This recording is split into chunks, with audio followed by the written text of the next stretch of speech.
Hello, hello, hello. My name is Temitope Olodo. I'm a security consultant, author, and I'm pleased to have with me today Mr.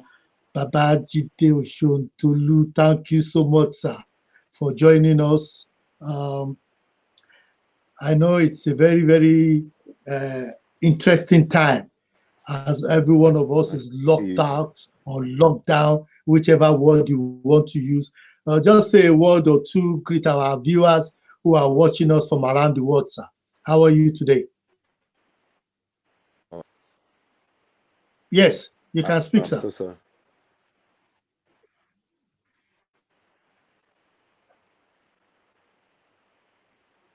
Hello, sir. Can you hear me? Why is doing that? Let me use, okay, let me use this opportunity to quickly, I think there was a problem with his video.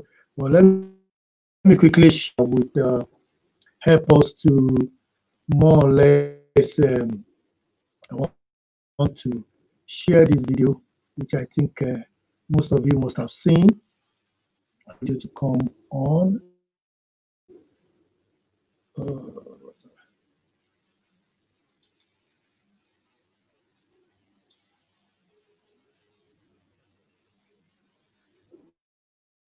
Go and share this video.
Go back to the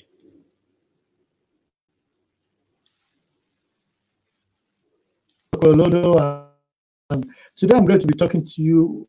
Actually, this discussion today, we're going to be looking at some very, very important topic, really, because I feel that we need to look at the current issue that is happening. For sec. But let me go. We know before I bring our guest back, we know what is happening in Nigeria with the COVID-19. As you're all aware, it's happening big time. They're on the second wave as we speak, and there's a lot of concerns about it. But in the midst of Nigerians talking about the COVID-19 and the need for them to have for everybody to actually get this vaccine. Some of our leaders have actually flown out of the country. So we've seen the former vice president who was a presidential aspirant. So, oh yeah. So let me hide this video. I think the has started. Uh, just one sec.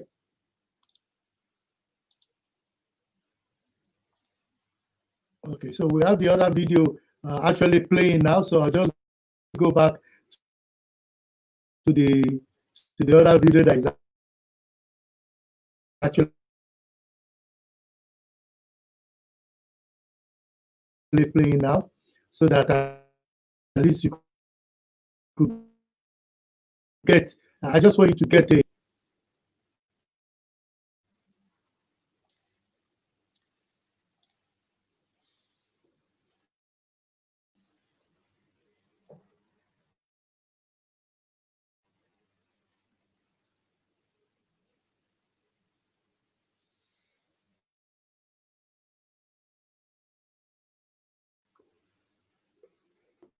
that's the wife of the governor actually having a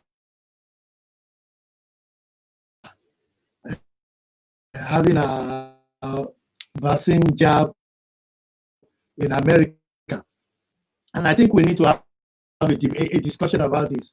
We're not going to show all the video, but we're going to stop where, we're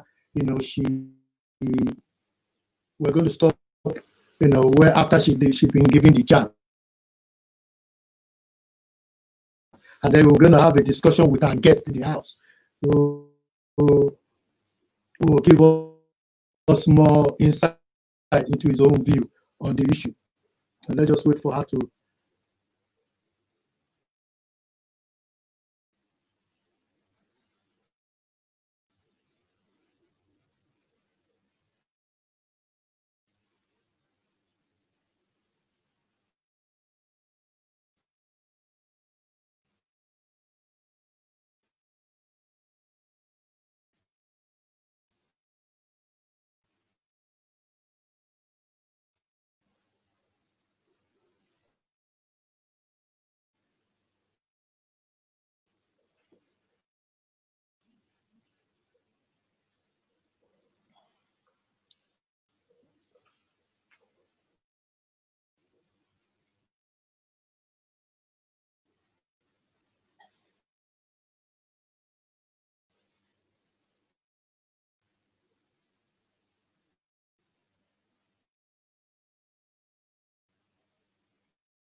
The backstage.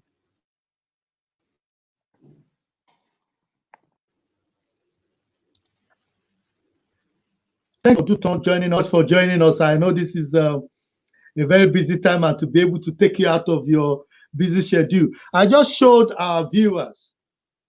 Okay, just one minute, sir.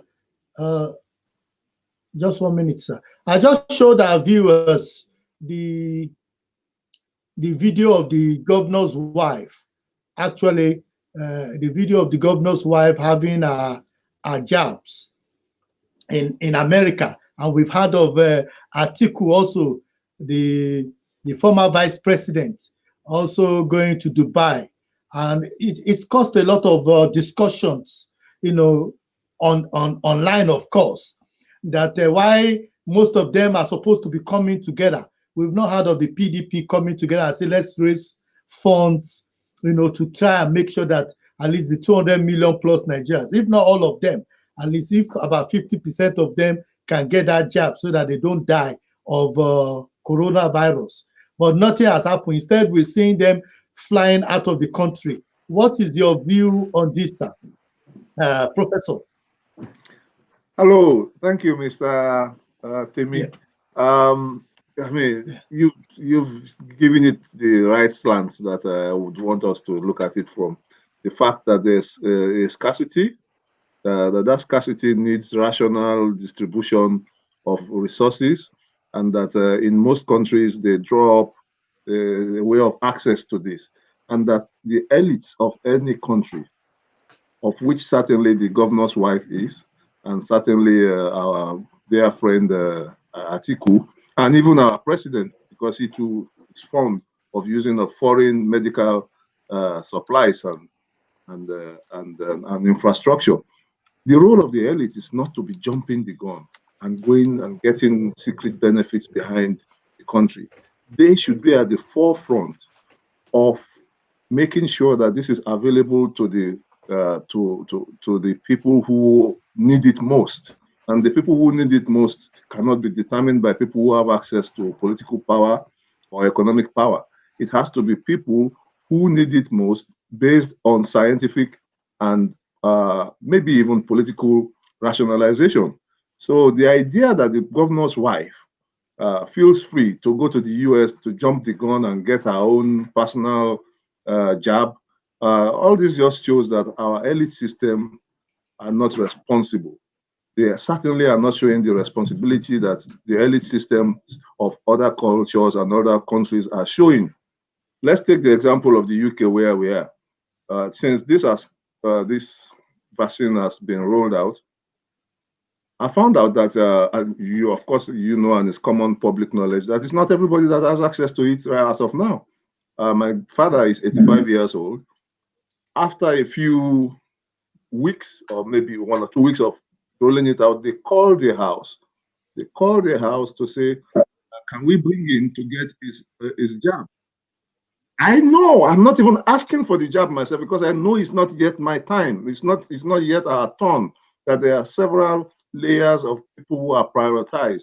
But the average African elite wants it now. He wants it the same way he wants the pleasures of life now, best access to countries around the world for shopping. Now, now, now, me, my family alone. It's not about the governor's wife alone. It's not about Atiku alone. I am pointing here at a certain dereliction of moral duty in the minds of the African elite.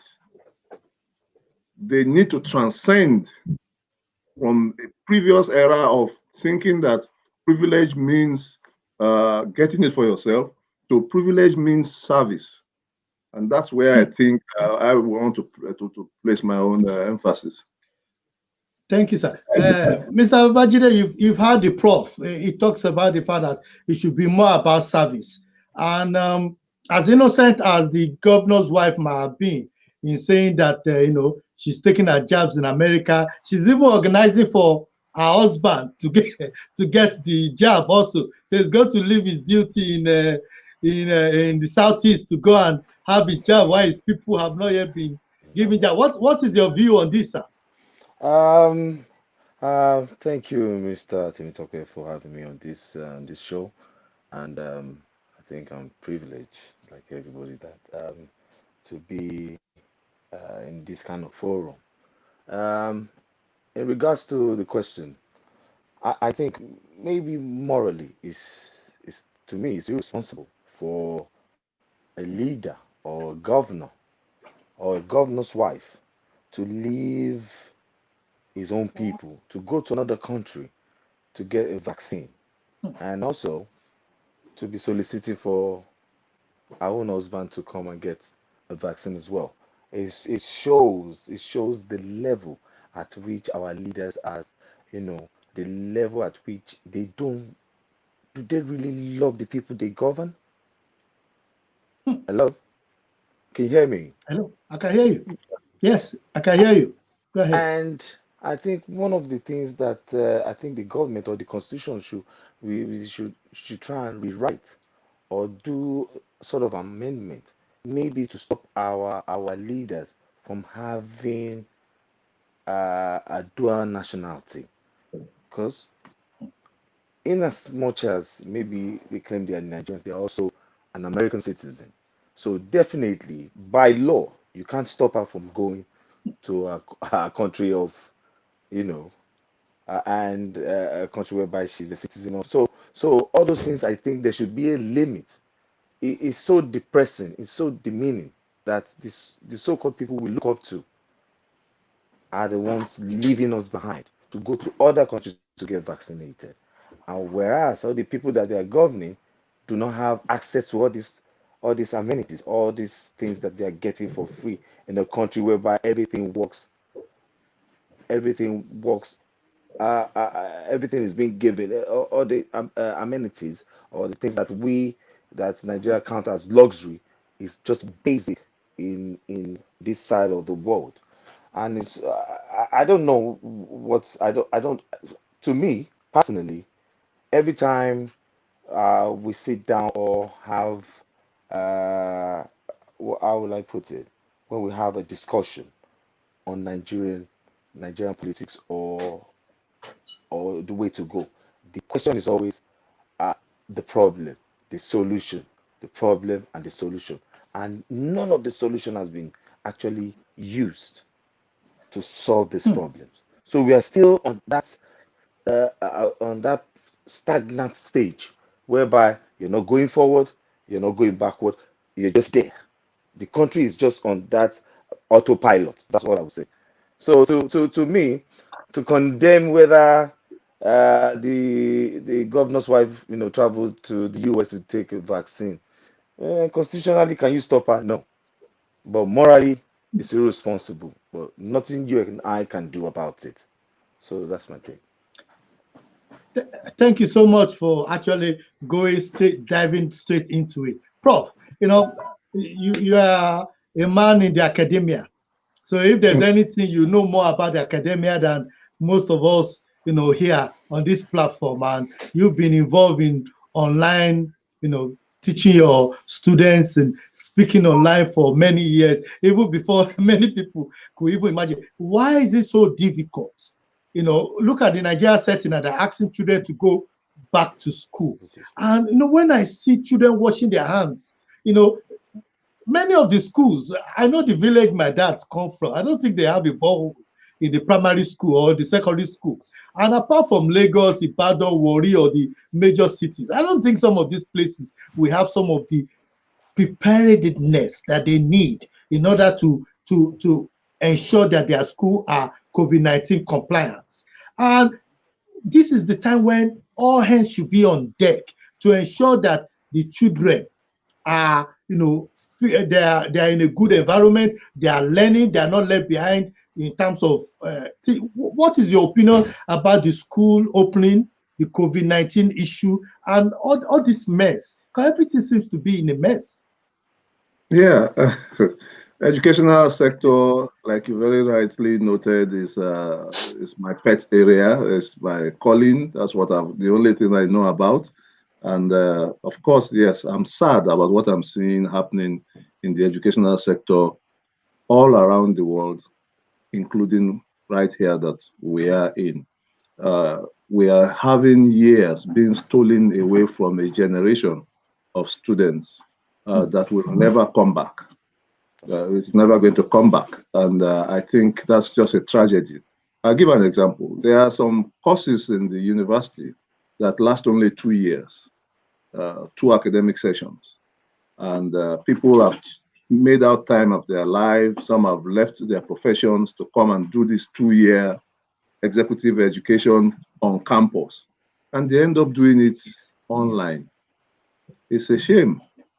I was particularly affected by the reality of things when at the end of last year, I was signing off on one of the modules that I teach. And I discovered that I was giving my last lecture, my last, exhortatory statements to people I have never met, I will probably never meet. And they are in a UK university in 2021. Came in for full-time studies. I'm employed full-time. We've never met each other. We will never meet because they probably won't. They are in their final year and they are going, and they'll be asking me to write references to them for them in the future, perhaps for the rest of their lives. How can I remember them well when all I have seen of them is this box that you and I are seeing of each other? Some of them even choose not to show themselves. Yeah, their faces. They will never know how tall I am. I will never know how tall or short or fat they are. The whole thing is a bit of a tragedy. I was moved. I had to gather myself together when I was saying my goodbyes, because the reality of things hit me. Now multiply that by 10 when you shift the reality to a place like Nigeria, where some of them don't have the right IT instruments, the the facilities, the internet, the strength of the internet network is not that strong. In fact, one of my students was logging in from Africa. He was the one having the most from Nigeria specifically, another one from Ghana. The two of them were the ones having the greatest challenges with the online system. They will be on for 5 minutes and out for 7 minutes. Struggle to come in again. So, and that's, I simply think, but what can we do? It's a pandemic. It comes 2-3 times a century. We've been hit by one. We are in fact lucky that we are, of all the pandemics in the past, we are the ones that have enjoyed the benefits of IT and technology the most. Yeah, but having said that, if Nigeria is going through a hard time in education generally, this has just made it worse. And I can't imagine what the students and the lecturers there will be going through. The confusion will be times 3, if not times 10. The lack of readiness of the policy makers, the decision making, everything will be up in the air. I'm not there, so I can't say exactly what they are going through, but I can only imagine, given the way we have been handling things generally. Take, for example, what you mentioned, opening. When is it at the schools to open again? There doesn't seem to be any specific, well thought out policy explained to people about when the universities should be open. Why are you choosing this date? What's so special about that date? What considerations went into all that? Because if you are opening the schools too early, you are going to endanger the young ones. They will pick up this COVID. They will pass it on to their lecturers.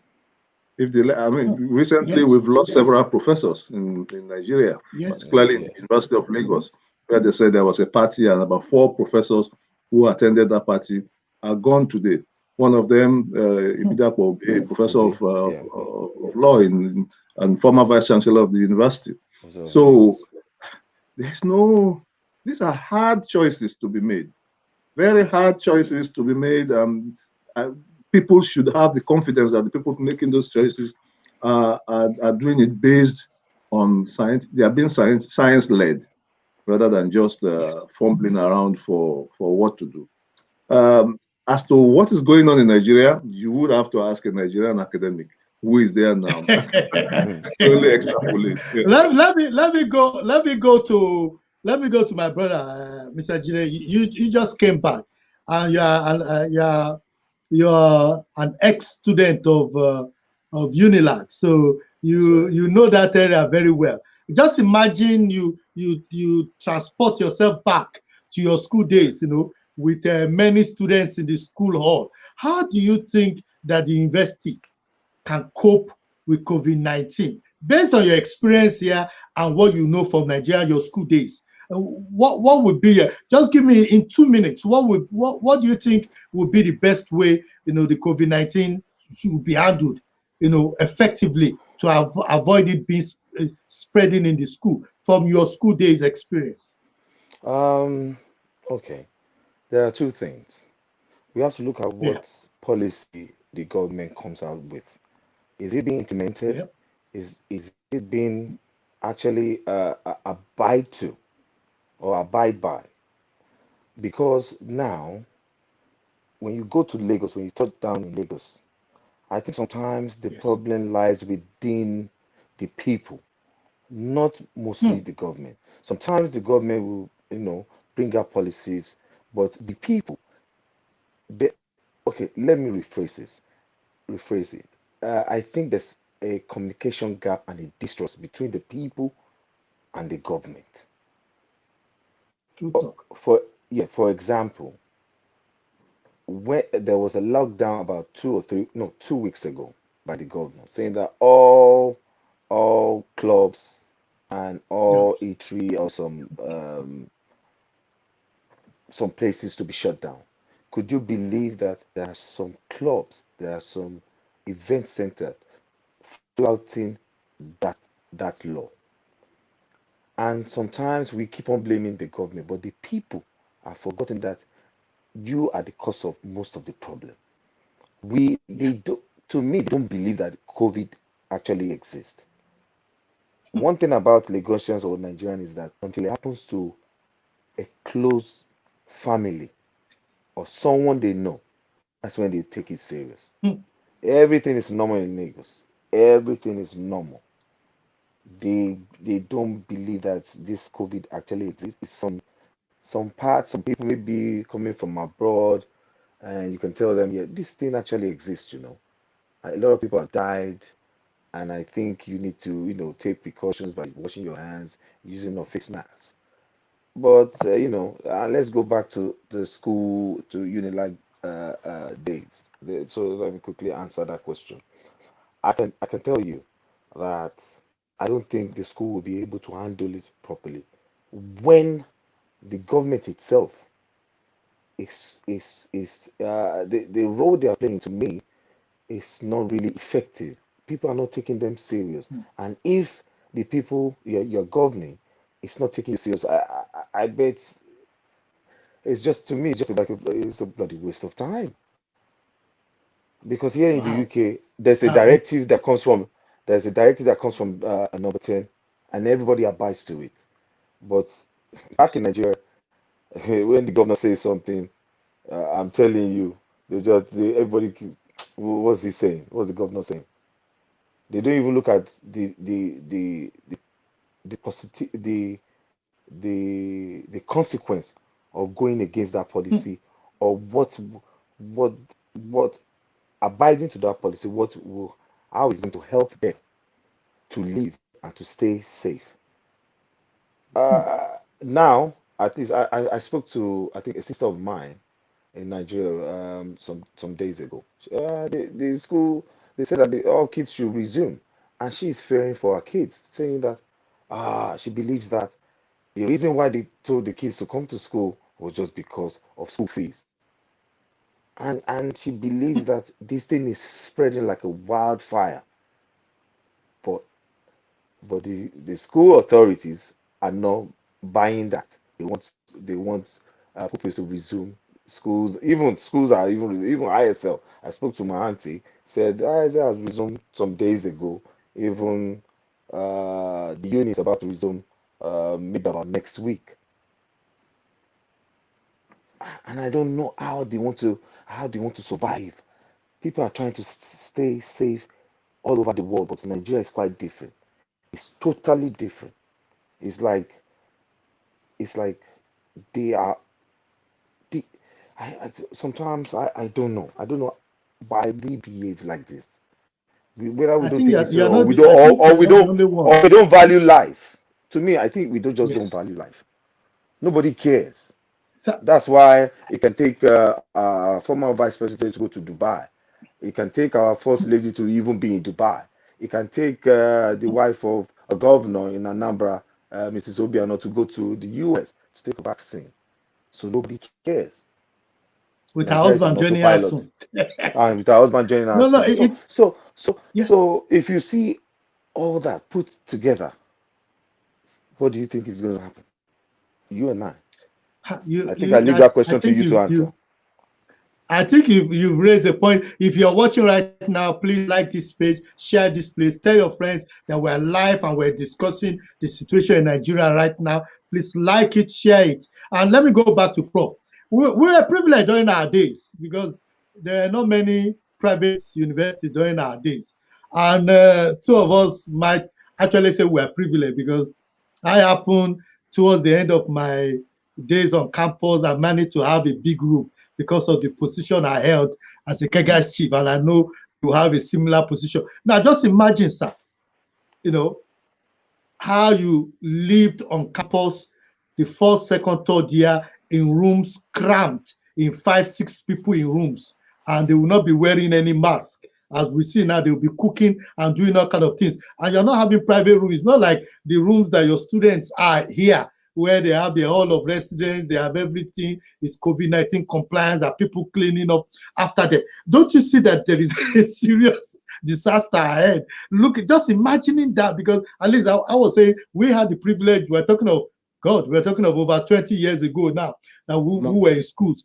And now those places are those buildings even should have been collapsed because they're not even getting the proper structural change. We would have expected that during this COVID-19 that everybody is away from school. They will use that opportunity to reinforce the school, clean up the place. Nothing has been done, and yet they're expecting them all to go back to school, just like Mr. Babajide was saying, because of the school fees, because people have mistrust of government. What is your view on this, sir, in 2 minutes? Yeah, there are a few things to unpack there. First is the very correct, memory lane journey that you've taken us. I remember clearly my 4 years in the University of Jos in the 80s. I had a room to myself throughout the 4 years. A full room with reading table, shelf for your books, your bed, all supplied by government, all for 90 naira. That includes school fees and your accommodation. Wow. It's a different world. It's a completely different world. And our own hostels in the University of Jos were built to, I will even call it five-star standards. Naraguta hostels in those days. Naraguta hostels and the one that later on called Abuja hostels, they were not built; they were assembled. I'm talking of in the 80s era and late 70s. General Gowon was the president of Nigeria, head of state up in the mid 70s, and he was part and parcel of the development of taking a university to Jos. So he wanted that university to have the best standards. Our hostels were prefab made. They were like hotel rooms, and they were maintained. People came in. We had a big maintenance department. Students before us even had their bed sheets changed. We certainly had people who would come in and sweep. That's another world. But that world, this is part of what I regret about what we do to ourselves. There's no need for that world to have changed. It's the same world, even better world now in the UK and in the Western world than it was for their parents. Why is it only our own country that things were better in the past and than they are in the present? But fast forward a few dozen years afterwards, when I went back to the University of Jos, I literally shed tears. The conditions I found the hostels in. First of all, most of the buildings, every building then had about 4 exits. The 3 other exits had been shut completely. There's only one exit to a building where there will be any little fire, they are all dying. Fire there will be, and yeah, this was properly built. There's no escape. Even the windows had been boarded up. That's the one that got at me, because I thought to myself, there must have been a war and everything had been shattered, maybe in bomb blast, because I couldn't explain why the windows were boarded up. What would have happened to the louvers that we had there in our years? It turns out that they said people on their own voluntarily boarded up their windows so that cults members will not be able to shoot at them from the window. Oh, massive hostel with about 500 rooms there. Oh my God. I point at these things not because well, I mean, Temi, you and I are not even that old that we'll be discussing. We'll be discussing young people, sorry. Yeah, our country has not even gone through a full war. How did we end up in this situation where now you said 5 people in a room? By the 90s, mid-90s, I know for sure that the University of Lagos hostels were 8 people in a room. You're very correct. Wow. You're very correct, because yes, I lived in practically, I think I've stayed in most of the halls in Unilag, and then, like I said, thank God that there was no pandemic in our own time. But the only difference will be, I think we listen more. We are not like these modern students. I think we listen, we abide to laws, and I bet, as if pandemic would have happened then, I think the VC would have shut the school down, and that would be it, and everybody would just go home, because if that's not done, wow, Unilag will be a camp of COVID. I can tell you, when we have about 8, 9, even in some rooms we have about 11. Yeah. I stay BQs whereby you can have, let's say, 4, and that means you have to be paying through your nose. You must have good links with maybe a lecturer that can give you his BQ to stay in. That's it. And then But you will when it squat comes to people. general, but when it comes to a general hostel, oh my goodness, I don't think you can count the number of people in the room, including the Wow. ladies, Okay. including the ladies. including the ladies Including the as well. ladies. Yes. Okay, Yeah. before we So, move to sorry, another sorry, topic, Temi. I want you to say How about the something. lecture Yes, sir. rooms? How about the lecture rooms? The lecture rooms are booked out Oh, to the oh. brim. Yeah, because people Oh have my to sit goodness. on the floor. The I people remember. sit on. Flow. That's right. Yeah, Yeah. Because It's I'm a 96 set, so all through my school days, uh, it's only, I think, in social sciences, at least there were not enough students like that because a lot of people would rather be in business admin, maybe say sciences and engineering. Hmm. So, but in a business class, you can have about 200 in a Yeah. classroom. wow. Yeah. How do a lecturer cope with that? In my days, how many of us were in the room? That was why they knew that Oh some my of us were goodness. not staying on campus and going for kegat, kegat generation during school days because they could know us. But in a school where you have 200, 300, how will you know? I mean, how will you know the student? How will you divide them? I was saying to somebody when I studied here, when we studied back home, it was like we're doing about 7 or 8 modules. Uh, Right. International politics, Eh, philosophy, political theory. You do about 8 topics in a in in a a semester, in a semester. Two we have minute, about two 12. unit, 4 unit, 5 unit, 6 unit. So and you are banking it. When I got into a university here, and then they gave me from the first day, they gave me a book that had the assignment at the back of it and the data will submit. I said, what? This one I've killed it.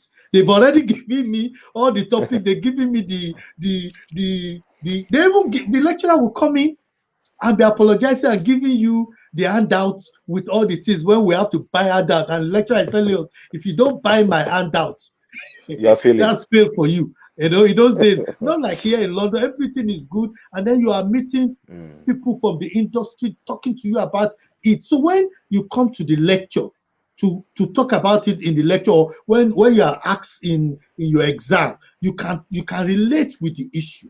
I have a friend that busted out crying after going for one of his finance classes. He said when they taught him about cash point, it was all on computer. It was all in the book. For the first time he saw a dummy computer, he saw how he went in. Why? He said he can never forget it now because he understands what is being taught. So we have a lot of issues. But before we go into the next topic, and if you're watching this, please like it, share it, and tell your friends that we are online and with Professor Oduntan and with Mr. Babajide, and we are discussing this serious issue about Nigeria COVID-19. But before we go to the next topic, I'm a bit angry, and please forgive me, I'm a bit angry because I thought that in a country like Nigeria, where we have a lot of billionaires, a lot of them can't even go out. That's why they are dying in the country. So I thought that they would have said this COVID thing with all our power as first as a country in Africa, we're going to put money together. We're going to do a national, PDP will say, okay, we want to lead a national government. Call the president and say, what do you want us to do? How do we mobilize people? Let's get enough money. Let's make sure that our people are not suffering. All PDP is doing is throwing jabs, what I call political jabs. I don't think it's necessary at this time. We're at war with an invisible army. Why is it that they can't? Because even if the PDP should come up and say, we've raised 200 billion and we're giving it to the federal government to spend on COVID-19, of course, hoping that they will not divert that money for electioneering. But Hmm. at the bottom line, people will say, look at what they have done. Instead, the person that is known as the contender for the seat had run to Dubai. Of course, he must have the citizenship of that country to get that job. They won't give it to a foreigner. So and we've seen that. Why is it that our leaders can't come together in a time of crisis to resolve our challenge? One minute, sir. Starting with Prof. Yes, because our leaders, our elites are failing, have failed, and I hope will not continue to fail To fail. in their sacred leadership job. And I try to reduce these things to the elite system, because with the elite system thing, you can avoid everybody falling into their camp. PDP, APC, Yoruba, Benue, TIV. Oh, there are so many boxes we can run for, and it's not going to help us because it's not going to move the agenda forward. This is a failure of our elite system class, because we don't see ourselves. And when I talk about the elite, I'm talking about even you and I. Anybody who has been to the university is a member of the elite in any country. That's the cutoff. If you've had formal education to the higher education level, you're a member, because you first and foremost in all societies you fall into a minority, and it's that minority that will be in charge of the professions, will be in charge of the civil service, will be in charge of the government, will probably be in politics. You have to be able to communicate. You have to have something to show before people put you in political. So if the elite system in any country know that their role is to move and serve on behalf of those others who are in the majority and are not as educated, are not as forward thinking, don't have all these great things given to them by the society at large, by their lottery of being born into a family that sends them for that education. If you don't have that realization that you have a job to move your society forward, you would fail. And that's what I think is happening in Nigeria. The average Nigerian thinks of himself and thinks of himself alone. Even when he's entering into government, he's only entering into government to show off that I am now the DG, I'm now the deputy director of this, I'm now assistant director of that, and it's all about me. You're not seizing it as an opportunity to raise the game for everybody. You're not seeing it as an opportunity to compete in the world. There's a competition going on in this world. There's a competition between peoples. There's a competition between countries.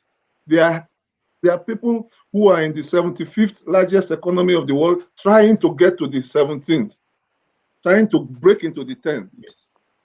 And those people can only get there with their elites moving them there, repairing their industrial, makeup, preparing their educational system, making sure that the middle class is created, using the right policies, the right theories to create market economy.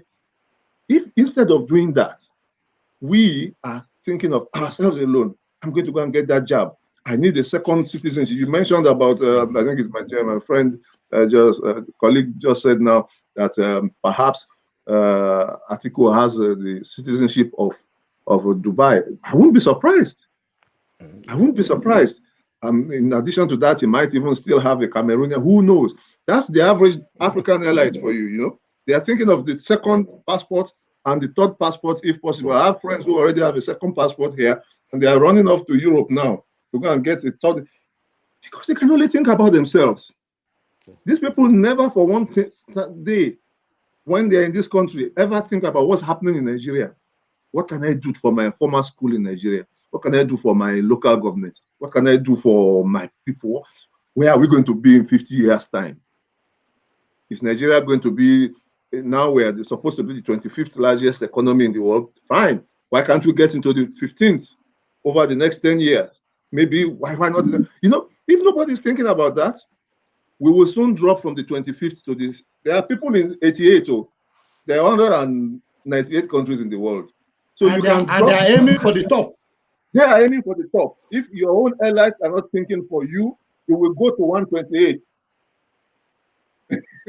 So rather than form our familiar camp APC, I think we should be informing everybody. Because like in this country, and tomorrow we'll be seeing a changeover from the Trump administration. Republicans to the Democrats. Yes. Really, they are the same people. Both parties, when they're in power, they are thinking about the American people. They may quote things in different terms, but they are thinking about how to move America forward. Yeah. And they are doing it. They will go to wars for it. They will kill abroad for it. They would steal abroad for it, for themselves. Who is doing that for us? So what I'm saying is our own elite system, whether they're in APC, whether they're in PDP, it's not an opportunity to just be fighting and telling false stories about each other. There should be cooperation, like you have rightly said, Temi. They should be thinking now that this is not a partisan thing. This is about our survival. Both PDP members, APC members are dying. So if you have an APC or a PDP, minister for health that is a brain, offer that person quickly to the government of the day. Tell them that go and listen to this man. He has this, he's done this elsewhere and he's presently free. Bring him on board. And I will expect that APC too should know that this is not about them alone. This is about everybody. Both APC and PDP who are dying from this. They should come together, close their ranks. It's very it is very sad, Prof, that you're saying this, because if today we hear of a major crash on A2 as we speak, the Prime Minister would be online to talk about it, not because of anything, but because his brother might be on the road, his auntie might be on the road, his family member, his member of parliament, people from the Conservative Party, people from Labour Party, and he's not bothered. He will come out and say, oh, we heard this is happening, we're going to make sure the resources are there for them. Mr. John, why is it that it's so easy for the Prime Minister to mention your name or my name in the UK and say, yes, I heard that Professor Gbenga is doing this and we're happy to do it. I've never had a Nigerian president mention the name of a local person on the road to emphasize the fact that, oh, we gave money out to the public. Even John in Adamawa got the money. He was very excited. He sent me a letter, which I read. As we speak today, if we write today to Downing Street, in less than 40 days, we'll get a response. If we write to our member of parliament, we'll get a response. It has never happened in the history of Nigeria for such a thing to happen, that the leaders are not even interested in finding out what we are saying. And many of us have been on TV, and that's why I don't go on TV most of the time again to talk about changes for security, because everything that needs to change, we've talked about everything from an international law that need to be taken on board have been spoken about, but they seem to be deaf to it. So, you ask yourself, why waste your breath on a country that doesn't even want to bother? As we speak right now, the difference between my road and my house, it might not be more than that. But there's nobody coming to look through my window or break through. I don't have any iron on my window. If I'm saying anything, it's not because of me, it's because of people in Nigeria. So if the president and the people are not ready, when they finish their term, they will get out, and then they will have their 2 or 3 soldiers that will guard their house. But God help them, because the bandits now are going in 200, 300 into houses now. So that doesn't mean they can't be safe. There's nothing that says that they will be safe. Mr. Ajide, before we go on to the next topic, please, in 1 minute also, why is it that Nigerians can't, come together? The political class can't come together for the people. Because what we've seen is the wife of the governor, the former president. I will not be surprised that some APC wives, all of them that have they've come here already to come and get their jabs already. Even before us, who are even citizens, they've come. Because we know ourselves. About we know ourselves. So that is important. Like, tell me in 1 minute, tell me what you think should be, because it looks as if nothing is moving forward, in terms of getting moving this issue forward. Okay, I'm not going to talk about the solution. I'll talk about the problem, the root cause. First of all, when you look at the Nigerian politics, it's quite different from any politics around the world. It's very peculiar. It's different. So you need to study it properly. You can't expect a PDP person, like what Prof said, that there should be like sort of like a joint effort. It should not be partisan. It should be like, okay, yes, this is a national problem. Let's fight this pandemic. Let's join hands together. let's leave party politics aside and let's move the country forward and deal with this pandemic. The reason why that can happen is that it's a one-party state. That is what we've been dealing with. When PDP were in power, you hardly hear of any opposition. There was nothing like opposition. The only when the opposition came into power was when APC took over power from them. So now what APC is doing also is just the same. It's the same thing PDP did throughout their throughout their time. And APC has an agenda. Okay, first of all, to me, on this COVID issue, it's all about cashing in. It's all about the money that has been dished out, or the money that has been collected by each state governor, One or each billion. state 1 billion government, have been given to each state. each state, and they keep asking for more. And you can see in the recent NSAS, palliatives were stuck in various warehouses, and those palliatives were meant to be given out to citizens, but they determined to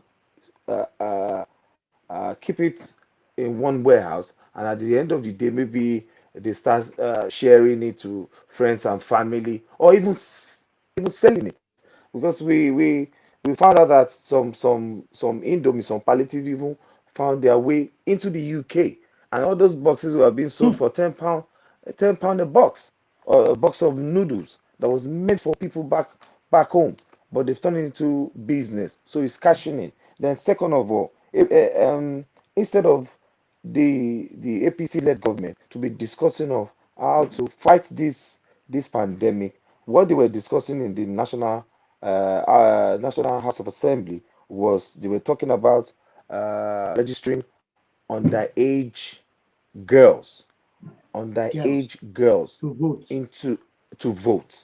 You can see the level of madness in that house. People that were meant to be charged for pedophilia, they are actually encouraging them to get more girls so that they can, do whatever they want to do. So and for the fact that we still practice one party system, one party takes all. You can When you go to Lagos State, all the local government are what APC. All the House of Assembly members are all APC. When you go to a PDP state, you find out that all their local government, stroke councillor, stroke state of House of Assembly are all in one party. So there's no opposition. There's no check and balances. So it's whatever this one says, everything goes. So nobody checks anybody. So we should not expect magic 24 hours. Okay. If this is not stopped, we are not going anywhere. That's all I can say. Okay. We have 7 minutes to go, and this 7 minutes I want us to utilize it because we're going to Hmm. spend just 7 minutes talking about the America inauguration tomorrow, which is Okay. quite important to us. So I'm going to be going to Prof. But before going to Prof, let me roll out some information. We know that over 25,000 National Guards, members of National Guards, will be involved in tomorrow's inauguration. And of course, uh, due to precautions because of what happened on the 6th of January, we know that two members of the National Guard have actually been withdrawn because they said that they might actually have affiliation to the white extremists because of the serious concern as we speak about domestic terrorism in America. As we speak, 140,000 videos and pictures, were received looking into the crisis that happened in January 6th, and more than 200 case files were opened, more than 100 people were arrested.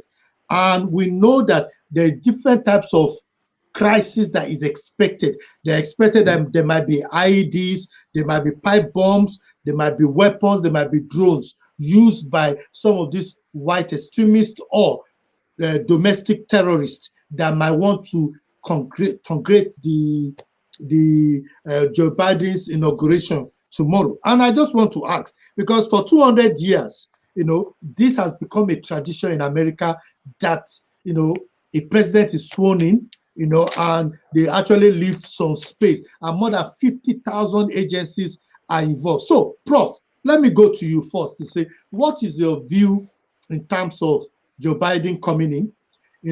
They said he's going to lift, the ban on Muslim countries coming into America. He's going to try and change some things. He's going to look into the visa issue. We know that Nigerians might be praying. Why one of the pastors of the pastors of President Trump was calling on the ages of Africa. There are some people in Nigeria that were praying fervently that Trump is removed because he was putting a ban on people that when you give birth in America, your kids will not be Americans again. So all those things are things that that it's possible that Joe Biden will be looking at. So what do you think Joe Biden's presidency will give to Africans from your perspective in 2 minutes, sir? Oh, good. Yes, I'm torn on the American issue. And I'll explain why I'm torn. Anyone would have expected that I would say it's all good from here on. The worst is gone. Yes, there was a very bad period that we all went through, and those are the Trump years. It's unbelievable. The man was bad for the concept of leadership, because America, whether we like it or not, is a bit of the front leader among nations, and to the extent that it influences culture, it influences law, it influences politics around the world. So whatever is going on in the US tends to spread. It will be a real tragedy if Trumpism spreads in any sense. Trumpism was more about confusion, about hatred, about division, and about being crass. Even African leaders, we've had very few African leaders that can come close to Trump in the level of crassness of leadership that he provided. So, good riddance to bad rubbish. But we are going back from tomorrow to normal. The question is, what was the normal for Africa in relation to the US? The normal for Africa has always been that of exploitation by the US system. It's always been that of bullying. It's been that of dictating to us what should happen in trade, what should happen in our countries. It's been that of removing our leaders through coups, some of them violently, by sponsoring. We're talking about Lumumba, or Mobutu Sese Seko himself later on, or the nationalists. We've had a rough end of justice from the US. And my honest fear, is that normal America only means more of the same for Africa. We, now knowing that they are not perfect, now knowing that they are not gods, they are now down from their Olympian heights. We've seen them fall from grace to grass. We should now hopefully develop a more challenging spirit towards them. They are not there to dictate to us who's going to be our president or who's going to be to continue being our president. No, we've seen that they can make mistakes. For all of how do the Christians say it? For all have fallen and falling short of the grace of God. We all have fallen. So when we are thinking this is the way we want to proceed with our national life, we should have that strength of belief in ourselves to say this is how we want to proceed for the future. Joe Biden appears to be a very nice person. He appears to be a rational person, calm person. But the American system is what we have to be worried about. And the American system is that of bullying, that of changing people's governments across the world, not in the direction of the good of those people, but in the direction of what is good for American and Western business. That is a current problem that continues from tomorrow as if it never stopped. Thank you, Prof, because you've raised some very quick issue. And before I go to Mr. Jide very quickly, because of some of the things we are witnessing now in terms of this issue in America, and Prof has more or less spoken about some of these issues which I want to draw your attention to. And I am concerned because I know that at least you've been to America, you've seen how things are going on in America, and some of the concerns we're all having with regard to how things should move. We know that uh, the National Guards are going to be brought on board, about 25,000 of them. There's actually about 450 active um, people who are into this, who are part of the National Guard. We know that the FBI will be brought on board. We know that domestic terrorism have actually gone up. We know that, and uh, there's a lot of concerns out there, and I just want to, from your perspective, knowing that you've been to America, you've seen, how that country is, and the kind of things they put a lot of iron of steel, as they call it. A lot of National Guard have been brought in, and how safe that inauguration is going to be, and the commander in chief himself. From your view, having been in America, being gone there yourself, and seeing how that country is. What is your view about will America ever recover from uh, this from Trump legacy?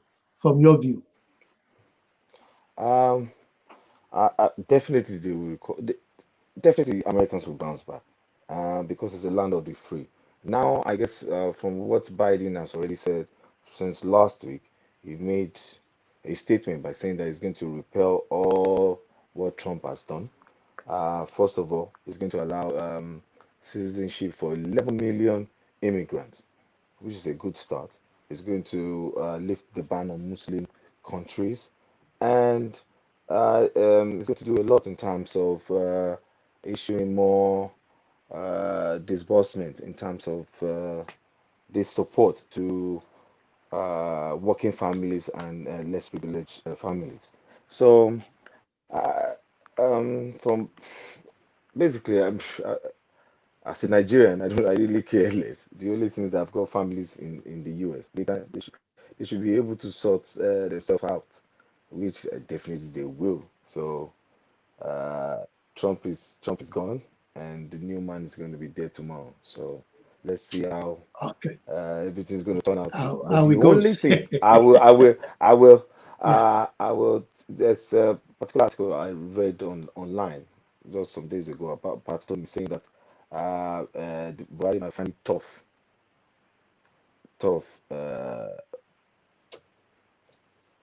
as from tomorrow, because Biden is now going to be the president of the United States, and all the things that have happened in the past will be revisited. I'm talking about the end SARS. I think they're going to start from there. So I think because they believe that Trump gave the Buhari-led administration so much a free hand to misuse the power. So, but now I think with Biden administration will caution Buhari, and will caution him, and to do the right thing. I think a lot of lapses have already occurred, and everything has to be put back in place. Whether US come back from this, they call it Trumpism or something like that. They gave it a name. Whether they come back or they don't come back, that's their own problem, not mine. We Hmm. have our own problem in Nigeria. I, Let's I, sort th- that out. Thank you, Mr. J.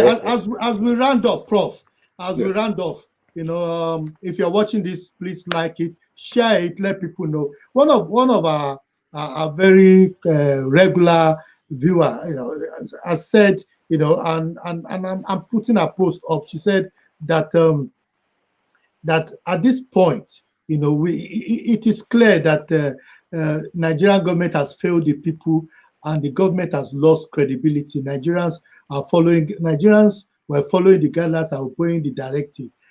End SARS protests reviewed a whole lot of things kept away from Nigerians. What in your lasting word? What will you say in your lasting word if you have the ear of the government at this point? Because a lot of Nigerians are losing faith. They see Atiku going to go and take, take take the vaccine. They're seeing the governor's wife taking it and promising that her husband will also take it. And we know many people will have taken it and not actually share the picture because they don't want the backlash. What will you say to Nigerians? Because you know as well as I do, my little village in Odiomu, I don't think any of them knows about any COVID-19 test. The people are just dying and they are burying them in Elisha and all the other places we used to travel to. I don't think people are really into, because if we are really putting the real picture, we will be on the third wave now, because there will be more people that will be on that wave now. So if you have a word of advice to the government from an educational perspective, from handling Trump, from what Mr. Babajide said now, that they might find it difficult with Joe Biden if they are not careful. What would be your advice to Nigerian government from an international law perspective and other things? Because we don't want them stopping the weapons that Nigerians are buying. That's from an international law perspective. We've seen a lot of abuses that is happening, and a lot of people complaining about NSAS. And our good friend Shure, who just seems to be detained continuously on this matter. So what would be your advice to the Nigerian government as a closing remarks? 1 minute. Would that be in relation to the COVID or the security issues? If you look at if Nigeria is going to, if you are going to advise the president now about Joe Biden and his views on our handling of Boko Haram, our handling of NSAS, and arresting an American citizen, whether we like it or not, detaining him and depriving him of his right, and the American president getting involved, American senators or members of the whatever, the American embassy getting involved, all those positions. If you are going to advise Nigerian president, how will you advise them in terms of their relationship, building a good relationship from tomorrow? Oh, thank you very much for that question. My interpretation of things would then be, what's my advice for how Nigeria should engage with the new administration? And my advice would be that we need to take our own national interest first, because that is what the Americans will do. This is where I agree with my brother there, that let's leave them with their problems. Let's face our own problems. Our problems are real and they are important to us, just as their problems are real and are important to them. I really do not care how they rule themselves, but when they rule themselves in a way that impact on our life, and that happens in so many ways. For instance, when they got Libya wrong, when they decided to go to Libya and destabilize the government of Gaddafi, a recognized government of Libya. When they did that, it led to him being assassinated, led to Libya today not being one country. They destroyed not only Libya, but the region.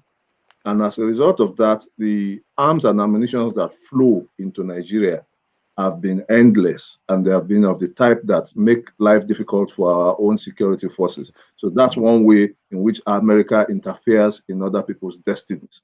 If only we can communicate to them that this is no longer going to be allowed. At the same time, being able to cooperate with them in the areas we need them. We need them to be able to buy arms and ammunition to fight those they have helped illegitimately or indirectly to fund their own ammunition system. That's the Boko Haram terrorists.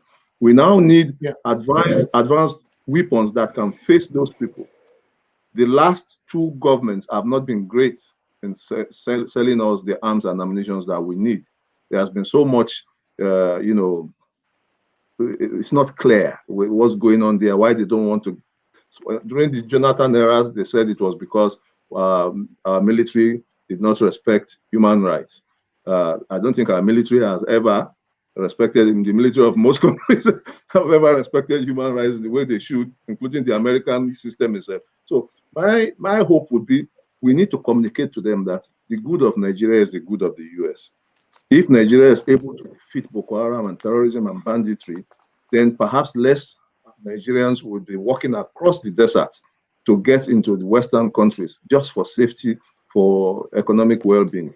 So we need to engage with them there on that area. We need weapons, we need intelligence, and we need less interference, because I'm still not sure to what extent the Western countries and their friends are involved in the creation of Boko Haram and many of the problems we're having in our area of Africa. So that's in one area we definitely need to engage with them. And then, of course, the economic area, they need to trade with us, we need to trade with them. But we need respect from the Americans, and I'm not sure we've been getting that over the years. In terms of them being hungry over Nigerian citizens being, the American citizen who you said might have been arrested, I think if a Nigerian was involved in the insurrection that happened recently in America, nobody would be talking about the nationality of the Nigerian. The question is, what are you doing in the wrong place by the laws of that country at the wrong time that got you arrested? And you will be treated according to the standards of that country. I have no respect at all, no extra respect for anybody beyond what human rights grants everyone based on their nationality. The Americans will make when the whole thing happened and people were calling Nigerian government names that they shouldn't have shot, I agreed that it's not normal to fire live bullets at people at demonstrations. I agreed. But I said that the same thing would happen in the US, the same thing would happen in the UK, and people came for my throat. I said it on TV. They said, no, it's not possible. I gave them examples of when it has happened in the past. They said, oh, that's in the past. That's because there was a war going on. And I said it will happen again. And guess what? It happened in the last 1 or 2 weeks. They used live bullets to bring down a demonstration as well within an hour of the demonstration starting. So this is not about nationality. There's bad practice everywhere. And nobody should use imperialism to try and rubbish us when we are trying to protect our own, the peace, stability, and security in our own land by the methods that we have. Thank you.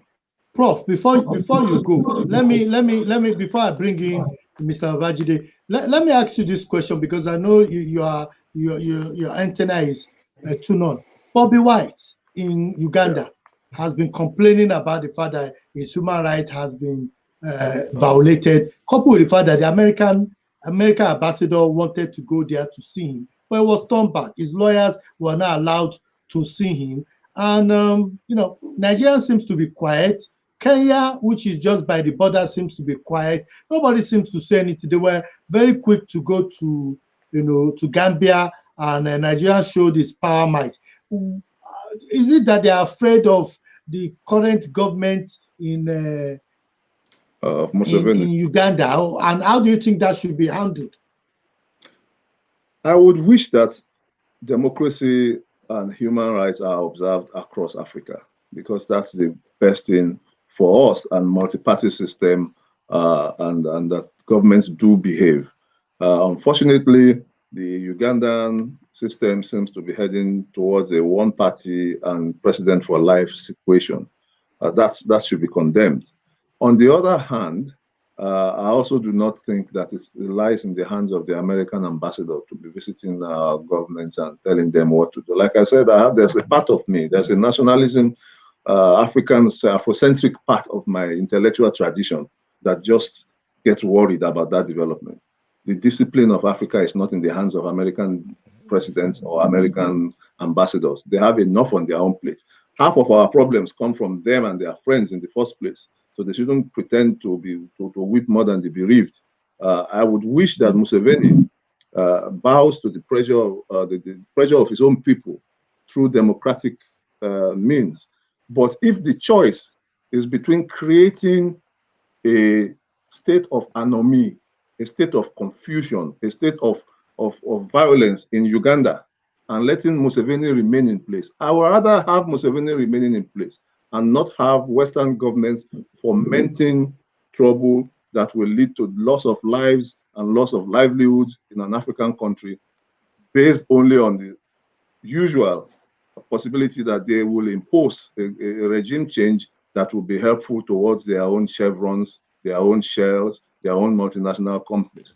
There is that larger picture to keep in view. Democracy good, but if the choice is between democracy ideal democracy as we dream it, and peace in an African country, I will go for peace in an African country, even if it's the peace of a life president. I'm sorry to say, I would take that choice. Thank you, sir. Let me go to Mr. Babajide. Your lasting words as we close. If you are going to advise the president on our dealings with the Americans, and even go to advise the president on our ongoing COVID-19 issue, we heard that Nigeria will be getting about 400,000 COVID-19, and these are meant to be stored in fridge. If we have 774 local government, which I know we don't have, because some of those local government were considered to Cameroon, and that will be taken to Aida-Ede, Ife East, Kwara local government. Do they have the fridge to handle this? Very serious question. Very serious issue. So, Mr. Jide, what do you think about that? I was even when I passed your hometown in Odeomu, there was no light when I was passing by. There's some old buildings. So on a more serious note, I think I will concur with Prof. The thing is that what baffles me is that whenever we get things wrong in Africa, we tend to look to the West to come and solve our problem. Every problem that's been created in Africa was created by Africans. So they have the solution. Okay, for example, this present administration, the reason why the Jonathan administration had to let go of power was because John Kerry came all the way from US. It was then the Secretary of State to warn Jonathan about the election, the upcoming election. So now we always, when we want to, let's say, grab power, we tend to look to the West. When there's a problem, we now use that word that, it's the West, they're the one, they are interfering in our democracy. We're a sovereign state, just like what Garbage, sorry to use that word, Garbage. It's always, it will come out and say some things that you think, are these people human beings? Is this normal? You see something that is black, you say it's white, and you want to convince people that it's white. You take it like that. I'll give you another example. This Femi Adesina, sorry to be using that word again. Adesina came on national television to tell Nigerians that is it not better to give up your land than to lose your life? How can an intruder come into your farmland, to your own source of livelihood, and destroy and take it over? And you are being told by the government that it's meant to protect you by saying you need to give up your land so that you won't get killed. So all the problems we have in Nigeria is being created by Nigerians, and it will be solved by Nigerians. That's all I would say. Whether Biden is going to mount pressure on our president or whatnot, are Nigerians even ready? Are we ready? If you go to Lagos today, they are drinking champagne. They will drink champagne this evening. This COVID that we are talking about, that is killing thousands of people here in the UK, they are less bothered. The reason being because there's communication gap within the government and the people. So nobody cares. Thank you so much. Thank you so much, Mr. Jide. And let me start by saying, Prof, thank you so much for giving us your time. This is Prof. Gbenga Oduntan. You can get him on LinkedIn, get him on online, and get invest. Man is powerful. Thank you so much for your time, sir. And Mr. Babajide Osanyintolu, I've always told you, it's Osanyintolu. It's not Osanyintolu. Osanyintolu.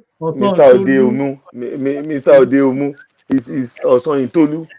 I'm from Ekiti. Thank you so much. Please like this, share this thing. Watch it live. We're going to put it on YouTube so you can watch it. But it's another day, another time.